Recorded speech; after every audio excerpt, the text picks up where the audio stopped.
Hey, do you like it told to your raw? Like shock and awe, you know, you like the jaw? Woo.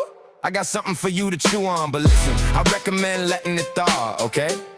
Let it simmer if you feel like letting off some steam. This isn't meant to divide, hurt, or demean, you know what I mean? I just wanna have a real conversation, bring more peace and healing to our beloved nations. You know, let it grow like inflation, instead of letting it dwindle or sit in stagnation. Okay, let's go back in time. You see, over 2,000 years ago, a parable was taught whose effect was like a bombshell being dropped. But boom, listeners were rocked, distraught, and surprised and stunned. Didn't see it coming until the teacher was done. And the Jewish teacher, well, his teaching was met with consternation by people from many nations. Yet the impact of his lesson is still sending out good vibrations, even now from nation to nation. Whoa, seriously? Yep, listen. Here's the Reader's Digest version, a story about a Jewish man's dangerous excursion. Once there was this Jewish traveler who was beaten, robbed, and left alone on the road in despair.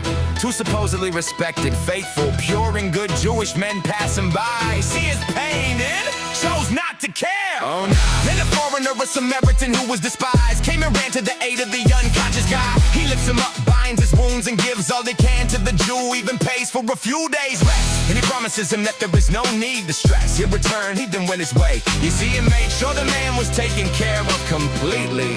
Well, that wasn't what them Jews expected to hear. Yeah, the compassionate one wasn't one who they expected to appear. So for those of you not so familiar with the story, it's referred to as a parable and not an allegory. The teacher's name is Jesus Christ, who was a rabbi and his audience here were Jews. However, this message was also for me and you.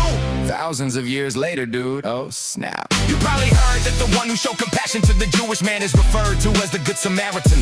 You see, during those days, the Jews looked down on the Samaritans, mostly because of tradition, status, and position. Yeah, they didn't like them, you know, thought they were better than them, holier than them, more pure than them. Yeah, they wanted nothing to do with them. Sure, they had differences of opinion, tradition, religious and cultural identification, biblical translations, rules, laws, and regulations. It was as if they were different nations. Well, probably because they were two separate nations. Oh yeah. See, also had similarities, yeah, but most of them bought into the animosities and hostilities that their societies accepted, encouraged, and sanctioned as part of their individual nations. Back to the lesson at hand. Can you see how hard this teaching would have been for his followers to swallow, digest, and follow? Lots packed in there, like was far from being hollow. I mean, a Samaritan as the hero of the story, over two righteous Jewish brothers deserving of the glory and receiving praise and acclaim for his goodness. My goodness! That was bold, didn't fit the mold, was a cause for hysteria because it didn't meet the criteria. You know it didn't line up, fit in, fall in line. You know it didn't conform, wasn't the norm for the common view back then of the Jew. Well, how about we fast forward to today?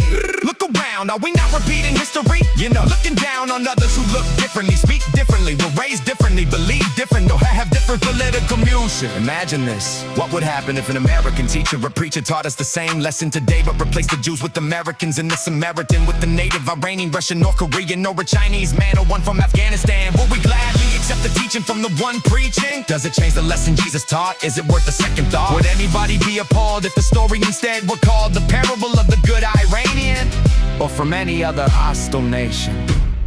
Look, I'm not saying it will be easy this time, especially for those putting their lives on the line, or who put their lives on the line, who lost someone close like family or friend. I imagine it would be a tough lesson for them, but isn't that what Jesus asked us to do? To consider that the Iranian, Russian, the Jew also his family and is losing loved ones too. So let's look past hate and the ways we discriminate and see that they're just like me and you, despite a rotten few. But that can be said about us too, from the point of view. So what are you and me gonna do?